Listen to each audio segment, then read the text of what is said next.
Swapnil Jadhav sir म्हणतात की ड्रिपचं schedule सांगतोय सर मी आता, काळजी करू काय का, किंवा ऍप्लिकेशन मध्ये सुद्धा अपडेट करून देऊ आपण. तर पहिल्या पाण्यासोबत SK बायोबीजचं पीक आरोग्य किट आणि नंतर त्याच्यामध्ये सॉइल टॉप आपल्याला द्यायचं आहे. त्यानंतर दुसऱ्या पाण्याला मायक्रोन्यूट्रिएंटची स्लरी आपल्याला द्यायची आहे. त्यानंतर तिसऱ्या पाण्याला आपल्याला जर बागेमध्ये निमॅटोडची समस्या जर आपल्याला असेल तर आपण वेलम प्राईम देऊ शकतो, जे की आपल्याला प्रिव्हेंटिव्ह मध्ये चांगलं काम करणार आहे, किंवा जी नवीन पांढरी मुळी येणार आहे तर तिला पुढचे 90 ते 100 दिवस चांगल्या पद्धतीने कव्हरेज देण्यासाठी ते आपल्याला वेलम प्राईम हे आपल्याला काम करणार आहे. तर ते आपल्याला तिसऱ्या पाण्याला द्यायचं आहे, कारण की तिसऱ्या पाण्यापर्यंत बऱ्यापैकी आपली पांढरी मुळी ऍक्टिव्ह होणार आहे. त्या ऍक्टिव्ह झालेल्या मुळीला कव्हरेज भेटण्यासाठी आपल्याला तिसऱ्या पाण्याला वेलम प्राईम प्रति झाडासाठी 1 मिलीजाईल या पद्धतीने आपल्याला ड्रिपच्या माध्यमातून आपल्याला वेलम प्राईम हे द्यायचं आहे. त्यानंतर चौथ्या पाण्याला आपल्याला 05234 ज्याच्यातून फॉस्फरस पोटॅश आपल्या झाडाला भेटणार आहे, तर ते 05234 आपल्याला एकरी 4 किलो आपल्याला द्यायचं आहे. आणि 5व्या पाण्याला अनार संपदा स्लरी आपल्याला द्यायची आहे. तर अशा पद्धतीने एक 4-5 पाण्यांचं नियोजन आपल्याला मृगभाराच्या दृष्टीने आपल्याला करायचं आहे. आता बऱ्याच शेतकऱ्यांचा प्रश्न आहे किंवा स्वप्नील जाधव सरांचाच प्रश्न आहे की रेग्युलर किती तास पाणी दिलं पाहिजे. आता किती तास पाणी दिलं पाहिजे ते मी इथं बसून नाही सांगू शकत, कारण की जाधव सर तुमची जमीन वेगळी आहे, माझी जमीन वेगळी आहे, सगळ्या डाळिंब उत्पादक शेतकऱ्यांची जमीन वेगळी. माझ्या बागेमध्ये लॅटरल वेगळे आहेत, वेगळ्या डिस्चार्जच्या आहेत, 2 आहेत, 4 आहेत, हे सगळं वेगळं आहे प्रत्येकाच्या जमिनीनुसार. आपल्या डाळिंब बागेमध्ये लॅटरल कोणते आहे, किती लॅटरल आहेत, किती लिटरचा डिस्चार्ज आहे, किती ड्रिपर आहेत, आपली जमीन कशी आहे, जमिनीला उतार कसा आहे, किंवा जमिनीमध्ये पाणी आडवं जातंय किंवा उभं जातंय, किंवा आपल्या इथे सूर्यप्रकाश किती पडतोय, ऊन किती पडतंय, या सगळ्या गोष्टी विचारात घेऊन आपण ठरवू शकतो की किती तास पाणी दिलं पाहिजे. नुसतं अंदाजे सांगून नाही चालणार, मी तर बसून नाही सांगू शकत की 2 तास पाणी द्या, 4 तास पाणी द्या, 5 तास पाणी द्या. या सगळ्या गोष्टींचा अभ्यास करून आपल्याला ठरवायचं आहे की आपल्याला किती वेळ पाणी द्यायचं आहे. त्यानंतर पुढचं पाणी हे सुद्धा वापसा आल्यावरतीच आपलं गेलं पाहिजे. आता बरेच बहुतेक आपल्या ऍग्रोकेशनच्या ग्रुपलाच मी प्रश्न वाचला की जवळपास 4-5 तास पाणी देऊन सुद्धा झाड सुकतंय, पाणी सुकतंय.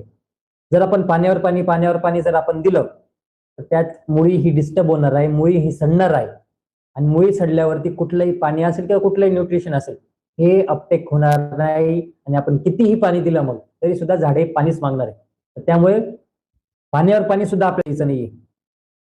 मातीमध्ये हवा सुद्धा गेली पाहिजे, मायक्रोबियल ऍक्टिव्हिटी वाढण्यासाठी हवा जाणं सुद्धा गरजेचं आहे, आणि त्यासाठी वापसा येणं गरजेचं आहे. त्यामुळे या ज्या मी गोष्टी सांगितल्या, आपल्या जमिनीचा खाली उतार कसा आहे, पाणी कसं आडवं जाते, उभं जाते, किती लिटरचा डिस्चार्ज आहे, किती ड्रिपर, या सगळ्या गोष्टींचा विचार करून, किंवा ऊन किती पडते, या सगळ्या गोष्टींचा विचार करून आपल्याला ठरवायचं की किती तास पाणी आपल्याला द्यायचं. जसं ऊन वाढलं तसं पाणी वाढवावं लागणार, जसं ऊन कमी झालं, ढगाळ वातावरण झालं तसं पाणी सुद्धा कमी करावं लागणार. या सगळ्या गोष्टींचा विचार करून आपल्याला वापसा कंडिशनवर पाणी व्यवस्थापन करायचं आहे. झाडाला पाणी कमी पडू द्यायचं नाहीये, आणि या 3-4 गोष्टींच्या, या 3-4 पाण्यांचं जे काही मी नियोजन दिलेलं आहे तर ते आपल्याला आपल्या डाळिंब बागेमध्ये फॉलो करायचं आहे. तर पहिल्या पाण्याला SK बायोबीजचं पीक आरोग्य किट, सॉइल टॉप, दुसऱ्या पाण्याला मायक्रोन्यूट्रिएंट स्लरी, निमॅटोडची समस्या असेल तर तिसऱ्या पाण्याला वेलम प्राईम द्या, 4थ्या पाण्याला 52-34 एकरी 4 किलो, 5व्या पाण्याला अनार संपदा स्लरी. प्रत्येक डाळिंब उत्पादक शेतकऱ्याला अनार संपदा स्लरी ही वापरायची आहे. जे डाळिंब उत्पादक शेतकरी वापरतायत अतिशय चांगले रिझल्ट त्यांना बघायला मिळत आहेत. झाड तंदुरुस्त आहे, तेलकट कंट्रोल करण्यासाठी सुद्धा या स्लरीचा फायदा होतो. फक्त आपल्याला यामध्ये सातत्य ठेवावं लागेल. आता लाईव्हला उपस्थित असलेल्या शेतकऱ्यांपैकी जर कोणी वापरत असेल तर आपली प्रतिक्रिया चॅटबॉक्स मध्ये द्या, जेणेकरून बाकीच्या डाळिंब उत्पादक शेतकऱ्यांना सुद्धा त्याची माहिती भेटेल की किती महत्वाची ही अनार संपदा स्लरी आहे. काही जास्त खर्च येत नाही, 3,500-4,000 रुपये एका एकरासाठी खर्च येतो. 3,500-4,000 रुपये एका एकरासाठी खर्च येतो, परंतु आपले 30,000-40,000 रुपयाचे खतांचा खर्च वाचवतो, इतकी क्षमता या स्लरीमध्ये आहे. जमिनीचा ऑर्गॅनिक कार्बन वाढवतो, माती सुपीक करतोय, त्यानंतर जीवाणूंची कार्यक्षमता वाढवतोय, पीएच कमी करतोय, झाड तंदुरुस्त करतोय.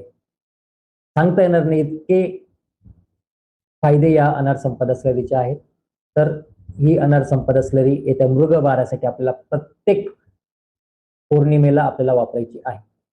त्यानंतर अमावस्येला आपल्याला SK बायोबीज कंपनीचं जे काही निमॅटिड येतं, ज्याच्यामध्ये पॅसिलोमायसिस आणि ट्रायकोडर्मा अर्जेनियम या दोघं स्पेसिस त्याच्यामध्ये येतात, तर ते एकरी 100 ग्रॅम हे आपल्याला प्रत्येक अमावस्येला आपल्याला वापरायचं आहे. नंतर प्रत्येक पौर्णिमेला आपल्याला अनार संपदा स्लरीचा वापर करायचा आहे. त्यानंतर एकादशीचा मी नियम सांगितलेला आहे बोरॉन कॅल्शियमचा. एका महिन्यामध्ये 2 एकादशी येतात, त्यापैकी एका एकादशीला आपला बोरॉन आणि कॅल्शियम आपल्या ड्रिपच्या माध्यमातून आपल्या डाळिंबागेला द्यायचा आहे.